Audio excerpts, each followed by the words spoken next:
berjumpa dalam video podcast kami kelompok 1. Pada saat ini kami akan membahas tentang kerajaan Allah dalam Injil Sinoptik bersama dengan narasumber kita Alvari Exandrerum, yang mana narasumber kita pada saat ini akan membantu kita dalam mengulas tentang kerajaan Allah dalam Injil Sinoptik. Baik, berbicara mengenai topik kerajaan Allah, saya percaya kita semua sepakat bahwa ini merupakan sesuatu yang menarik, sekaligus menantang. Ya, menarik, karena ini merupakan tema yang selalu digumuli orang Kristen dalam kehidupan mereka. Kerajaan Allah menjadi tema sentral dalam Perjanjian Baru, dan karena saking menariknya dan menantang tema ini, maka tidak jarang ditemukan perdebatan-perdebatan ketika berbicara mengenai tema tersebut. Hal ini tentu mengindikasikan bahwa tema ini memang penting untuk terus diselidiki dan didiskusikan. Nah, sebelum jauh kita mengulas tentang tema ini, tentang kerajaan Allah dalam Injil Sinoptik, alangkah baiknya agar kita tahu apa sih definisi dari kerajaan Allah itu. Kira-kira secara sederhana, agar kita dapat memahami apa yang dimaksud dalam kerajaan Allah itu. Oke, pertama saya setuju kalau kerajaan Allah itu adalah tema yang sangat menarik, sensitif, dan enak untuk diperbincangkan. Kenapa saya katakan demikian? Karena seperti ini, dalam memberikan definisi terhadap kerajaan Allah itu saja, banyak ahli perjanjian baru yang berbeda akan pendefinisian mereka terhadap kerajaan Allah itu sendiri. Ada yang mengatakan kerajaan Allah adalah sesuatu yang baru muncul di kemudian hari, di masa yang akan datang. Ada juga para ahli perjanjian baru yang mengatakan bahwa kerajaan Allah adalah sesuatu yang sudah ada sejak dari Yesus datang, kemudian sudah ada sejak sekarang, dan juga memang akan ada di zaman yang akan datang. Jadi dari perbincangan mereka, dialog-dialog yang mereka lakukan, perdebatan yang mereka lakukan itu bisa membantu kita dalam mendefinisikannya bahwa kerajaan Allah memang adalah sesuatu yang ada pada saat ini, sudah ada pada saat Yesus datang ke dunia, dan memang akan ada datang pada saat yang akan datang nanti. Jadi dapat dikatakan bahwa kerajaan Allah itu merupakan pemerintahan Allah yang telah memasuki zaman ini melalui kehadiran Yesus Kristus, dan akan menjadi sempurna pada saat Yesus datang untuk kedua kalinya. Nah, seperti yang telah saya katakan di awal tadi, bahwa pada saat ini kita berfokus pada konsep kerajaan Allah dalam keseluruhan kitab Injil Sinoptik. Untuk itu alangkah baiknya untuk kita mengetahui secara jelas seperti apa sih konsep kerajaan Allah dalam Injil Sinoptik itu. Dapatkah narasumber menjelaskan secara sederhana seperti apa sih kerajaan Allah dalam kitab Matius, Markus, ataupun Lukas? Baik, berbicara tentang kerajaan Allah dalam Injil Sinoptik, ada baiknya untuk kita mulai di dalam Injil Matius dulu. Nah, ketika berbicara mengenai konsep kerajaan Allah menggunakan pandangan Matius, ini ada hal yang menarik. Kalau kita berbicara mengenai kerajaan Allah dalam Matius, jika kita membaca kitab Matius, Injil Matius dari awal sampai akhir, maka kita mendapatkan konsep kerajaan Allah itu disebutkan oleh Matius hanya 5 kali saja, dan lebih banyak menggunakan kerajaan surga. Nah, pasti ini kan memunculkan pertanyaan bahwa adakah perbedaan antara kerajaan surga dan kerajaan Allah ini? Pasti itu memunculkan sebuah pertanyaan di kepala kita ketika kita membaca Injil Matius. Nah, teman-teman harus tahu bahwa Matius adalah seorang Yahudi. Kemudian, Injil Matius memang khusus ditulis untuk orang Yahudi. Nah, teman-teman harus tahu bahwa memang sudah menjadi budaya orang Yahudi untuk tidak menyebut nama Allah secara sembarangan. Makanya karena hal tersebut, Matius secara khusus karena dia adalah orang Yahudi dan menuliskan kitab ini untuk orang Yahudi, ia menghindari penggunaan kata Allah secara berulang kali.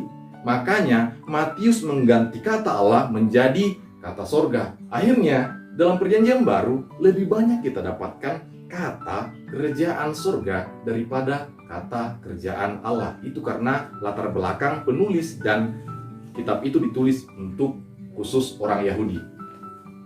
Nah, kemudian ketika kita mau melihat bagaimana konsep kerajaan Allah dalam Injil Matius ini, itu bisa kita lihat bahwa Matius menceritakan Yesus, menggambarkan konsep kerajaan Allah itu menggunakan perumpamaan. Nah, kalau kita baca dalam Matius, itu ada 14 perumpamaan. Nah, ini Yesus konfirmasi sendiri bahwa semua perumpamaan itu adalah perumpamaan tentang kerajaan sorga. Jadi bisa kita katakan secara tegas bahwa ya perumpamaan dalam Injil Matius itu memang konsep kerajaan Allah yang dikumandangkan oleh Yesus. Dan kemudian ketika kita tarik misalnya satu perumpamaan, salah satu perumpamaan yang paling terkenal dalam Injil Matius itu perumpamaan tentang kisah seorang penabur. Di mana kisah seorang penabur, ada yang menaburkan benih di tanah yang baik, ada yang menaburkannya di karang dan lain sebagainya. Itu mengandung makna tentang kerajaan Allah itu sendiri atau kerajaan sorga. Nah, perumpamaan ini itu Yesus jawab pada ayat-ayat selanjutnya pada teks di Matius ketika kita mau baca perumpamaan ini. Nah, dari jawaban Yesus pada ayat itu, kita bisa mendapatkan bahwa kerajaan surga ini memang sudah ada sejak dahulu, sejak Yesus datang pada saat 2000 tahun yang lalu, kurang lebih 2000 tahun yang lalu. Kemudian saat sekarang ini juga sudah ada dan memang akan sempurna ketika Yesus datang untuk kedua kalinya. Dari perumpamaan itu juga kita bisa mendapatkan pemahaman yang sangat baik bahwa kerajaan Allah itu bisa ditolak oleh manusia. Karena memang kerajaan Allah itu sifatnya tidak memaksa manusia untuk patuh terhadap pemerintahan Allah itu. Artinya manusia mempunyai kekuasaan, mempunyai kuasa untuk menolak kerajaan Allah itu. Makanya konsep penerimaan kerajaan Allah itu adalah hati manusia itu sendiri. Dengan kerendahan hatinya, dengan kemurahan hatinya, ia mau menerima segala konsekuensi ketika hendak menerima kerajaan Allah itu. Ingat, kerajaan Allah itu konsepnya tidak memaksa manusia untuk tunduk terhadap kerajaan Allah itu. Itulah gambaran dari Injil Matius ini. Dari jawaban narasumber tadi, dapat dikatakan bahwa kitab Injil Matius menyatakan tentang kerajaan Allah itu melalui Yesus Kristus melalui berbagai perumpamaan-perumpamaan yang ada. Nah, menarik pada saat ini bagi saya, yang mana ketika kita membaca pada pasal 5 dan pasal 18, disebutkan situ ada ciri-ciri orang yang dapat masuk dalam kerajaan Allah. Ada yang miskin di hadapan Allah, ada yang dianiaya, dan seperti anak kecil. Kira-kira apa sih maksud dari pasal tersebut? Dapatkah narasumber menjelaskan secara sederhana kepada kami? Ya, memang ketika membaca Injil Matius, ini secara tegas mengatakan ada ciri-ciri orang yang akan masuk dalam kerajaan Allah itu sendiri. Seperti yang dikatakan oleh saudara tadi, ada seperti harus seperti anak kecil. Nah, sebenarnya teman-teman harus tahu dari ketiga kriteria itu mengandaikan sebuah analogi. Misalnya kita ambil ciri-ciri seperti anak kecil. Ini memandangkan sebuah analogi bahwa coba teman-teman lihat bagaimana ketika anak kecil begitu patuh terhadap ibunya atau orang tuanya. Anak kecil itu sangat sulit untuk mengatakan tidak terhadap orang tuanya. Nah, inilah analogi yang hendak dikatakan oleh Matius, yang hendak dikumandangkan oleh Matius, bahwa ketika kita mau masuk dalam kerajaan Allah, itu kita harus seperti anak kecil, bahwa kita tidak boleh mengatakan tidak terhadap apa yang dikatakan oleh Allah, apa yang dikatakan oleh Yesus di dalam kitab Injil itu sendiri. Seperti layaknya anak-anak tadi patuh terhadap orang tuanya.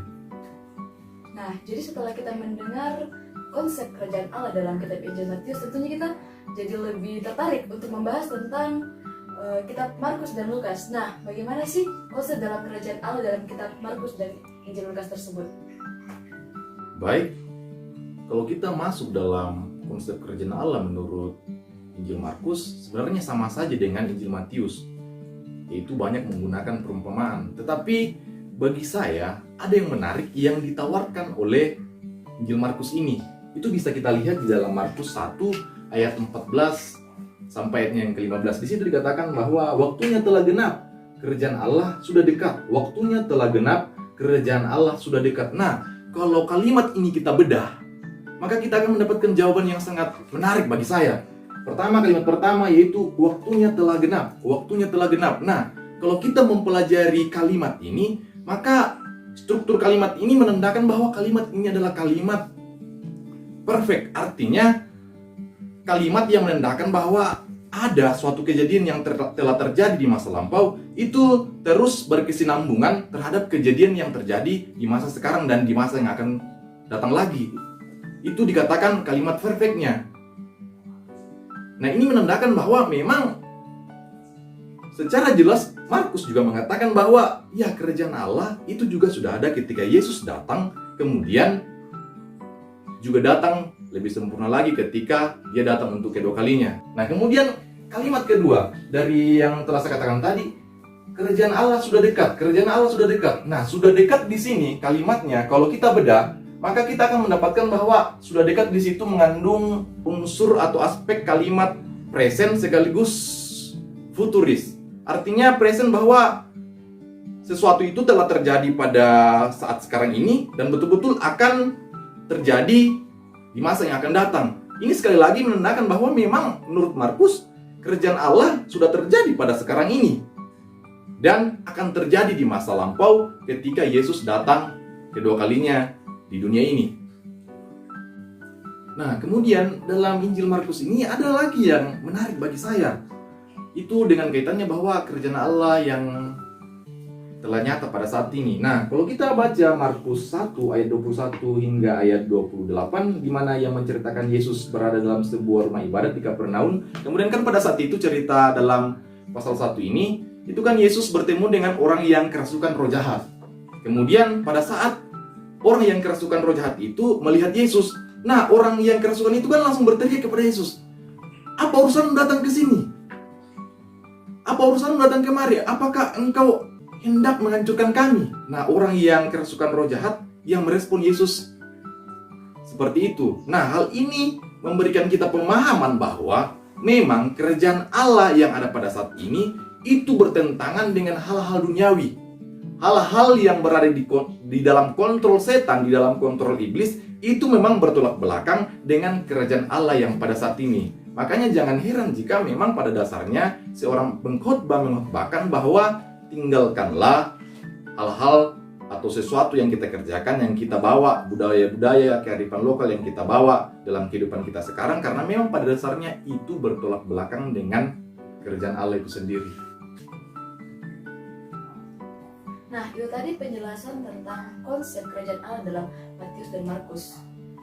Tentunya kita juga mau mendengar bagaimana sih konsep kerajaan Allah dalam kitab Lukas, apakah masih sama dengan Injil Markus ataupun Matius?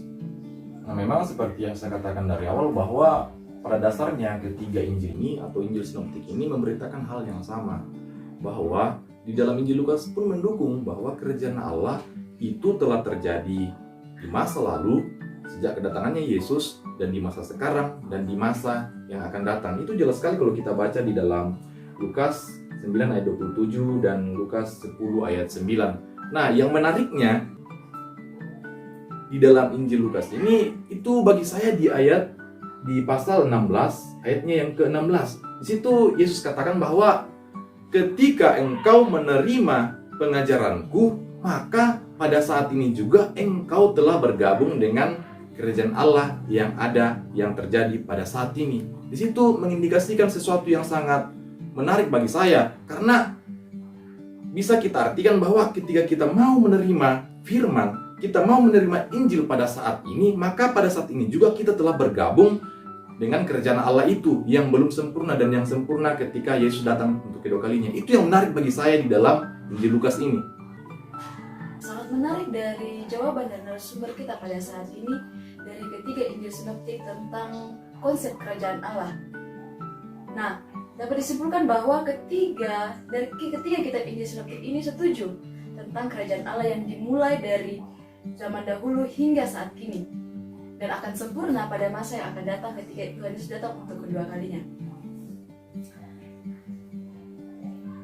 Datangnya Yesus ke dunia ini sekitar 2000 tahun silam menjadi penanda bahwa kerajaan Allah sudah berada di tengah-tengah manusia, tetapi baru akan sempurna ketika Yesus datang kedua kalinya. Nah, tentunya menimbulkan suatu pertanyaan lagi bagi kita orang Kristen. Kapan sih? Pada saat kapan kerajaan Allah itu datang untuk kedua kalinya? Silahkan.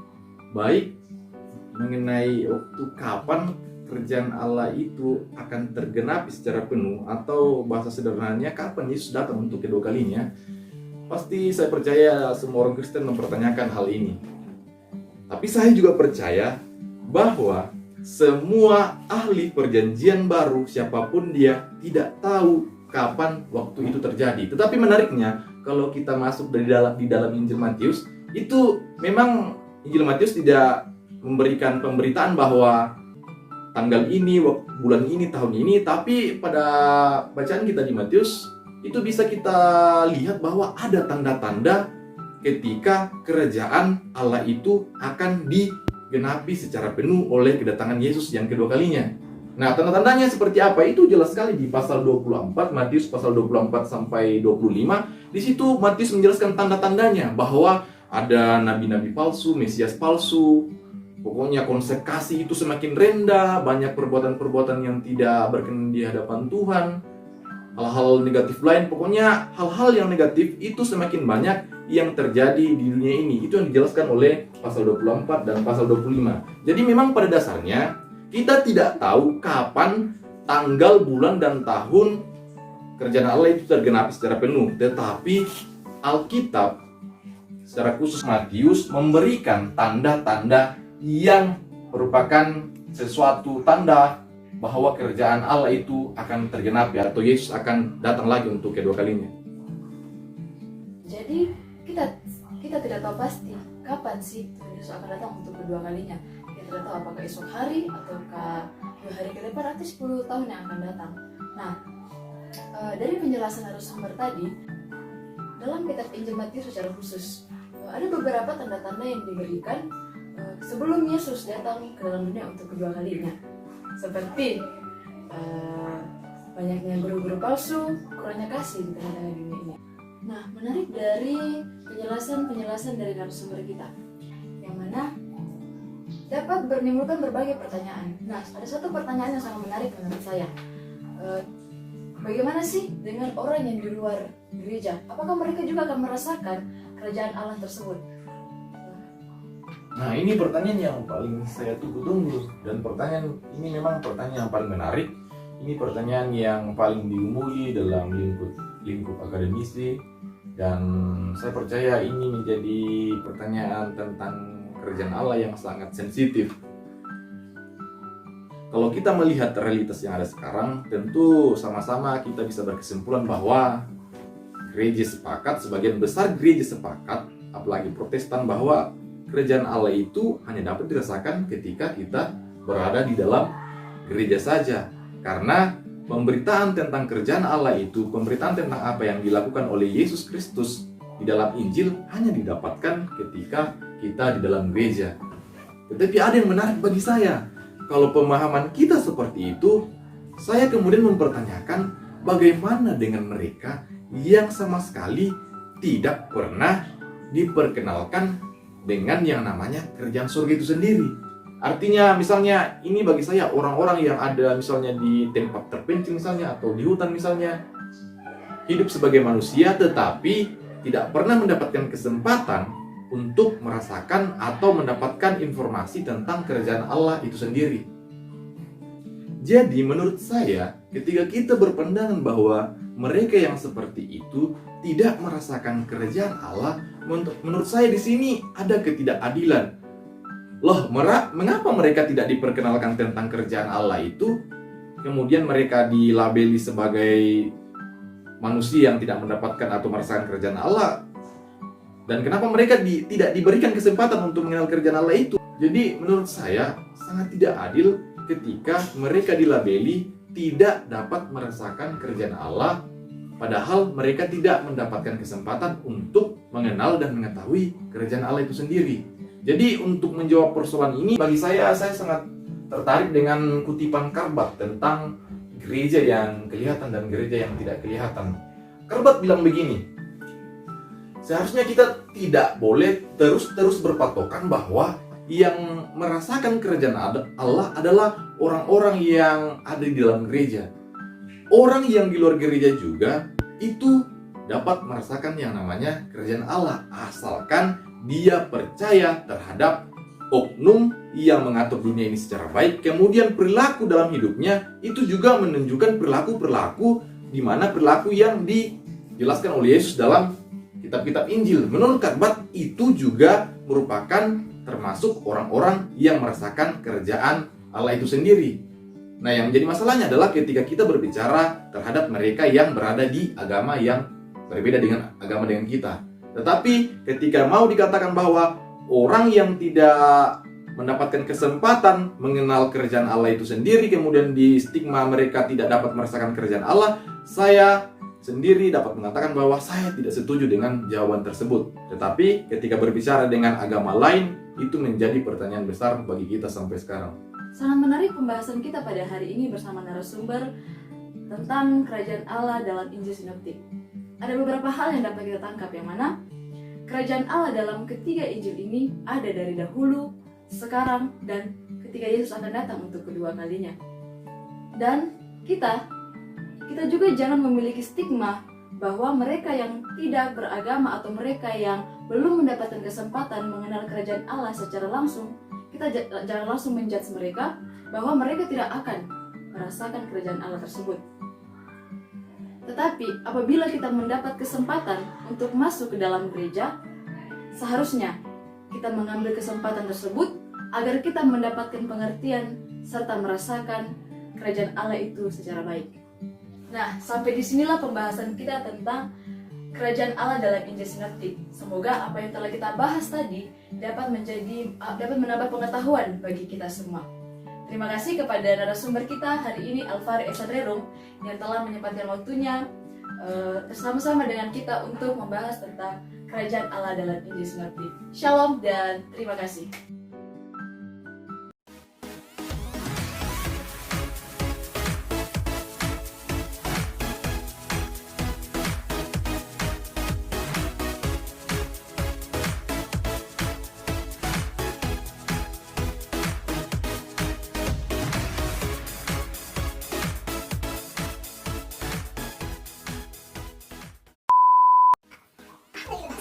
Tidak merasakan yang namanya kerajaan surga. Dapat kita lihat bahwa dalam dari kerajaan Yang namanya kerajaan Allah. Injil Matius secara khusus. Kenapa saya katakan demikian? Karena seperti ini, dalam memberikan